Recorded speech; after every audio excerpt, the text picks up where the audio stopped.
আন্দোলনরত ডাক্তারদের সরাসরি হুঁশিয়ারি তৃণমূল বিধায়ক হুমায়ুন কবিরের। ডাক্তাররা শুধু নিজেদের স্বার্থ দেখলে আমরাও মানুষের স্বার্থ রক্ষায় এবার রাস্তায় নামবো। ডাক্তাররা সরকারি ভাতা বেতন নিচ্ছে, মানুষকে পরিষেবা দেওয়া তাদের দায়িত্ব। সেই জায়গায় আমরা হাত দিলে তখন কি হবে? একজনকে ধর্ষণ করে খুন করা হয়েছে, অপরাধীর শাস্তি আমরাও চাই, কিন্তু সেটা নিয়ে দিনের পর দিন পরিষেবা বন্ধ করলে প্রতিরোধের অধিকার আমাদেরও আছে। পাবলিক মরছে, তাহলে ডাক্তাররাও সুরক্ষিত থাকবে কেন? ডাক্তারদেরও ঘেরাওয়ের অধিকার সংবিধান আমাদের দিয়েছে। হুঙ্কার ভরতপুরের তৃণমূল বিধায়ক হুমায়ুন কবিরের। দেখুন, পুলিশ কমিশনার হোক আর ডাইরেক্টর জেনারেল অফ পুলিশ হোক বা কোনো জেলার এসপি হোক বা কোনো থানার ওসি হোক, তারা দায়িত্ব সচেতন হওয়া উচিত তাদের, এবং নিরপেক্ষ দৃষ্টিভঙ্গি দিয়ে পুলিশ প্রশাসনের চলা উচিত। আমি কদিন আগেই একটা কথা বলেছি যে একটা থানার ওসি যেখানে ইনলিগেল আর লিগেল কেউ কনস্ট্রাকশন করলে বা ল্যান্ডের ম্যাটারে কোনো জায়গায় কোনো ডিসপুট আসলে ল্যান্ডের অফিসাররা যখন পুলিশের হেল্প চাইবে, পুলিশকে স্পেসিফিক চিঠি দিয়ে সেই কনসার্ন থানাকে হেল্প চাইবে, তখন থানা সেখানে ইন্টারফেয়ার করতে পারে।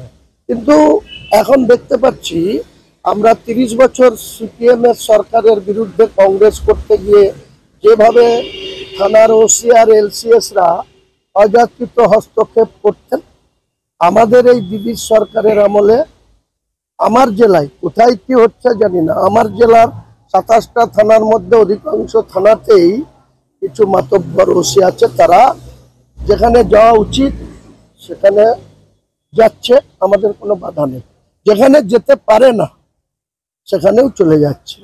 তার সঙ্গে তো এটাও মানে এই পুলিশ কমিশনারটাও তো তাই, মানে এই ছাত্ররা দাবি করছে যে তুমি লুকাট করলে কেন, তুমি তথ্য প্রমাণ কেন সামনে আনলে না, তুমি তো একটা পুলিশ, তুমি তো একটা নিরপেক্ষ, এটা তো গুরুত্ব দিয়ে দেখাও। দেখুন, এটা রাজ্যের মুখ্যমন্ত্রী, আমি বারবার বলছি, রাজ্যের মুখ্যমন্ত্রী যথেষ্ট অভিজ্ঞ সম্পন্ন এবং নিজে ন্যায় বিচার দেওয়ার ক্ষমতা মুখ্যমন্ত্রী রাখেন।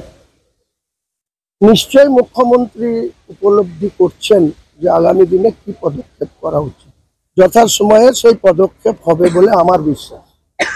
আমি এই ব্যাপারে কোনো কিছু কাউকে ডাইরেক্টলি বলতে চাই না, কিন্তু মুখ্যমন্ত্রীর প্রতি আমার অগাধ আস্থা রয়েছে।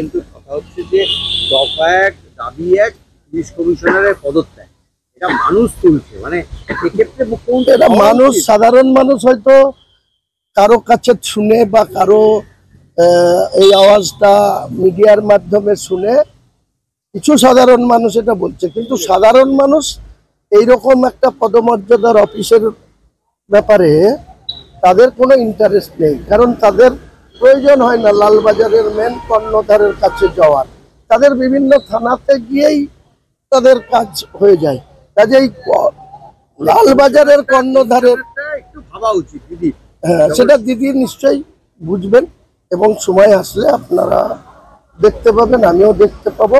সমাধান একটা দরকার, কারণ অনেক দিন হলো একটা ঘটনা নিয়ে 1 মাস 3 দিন চলছে।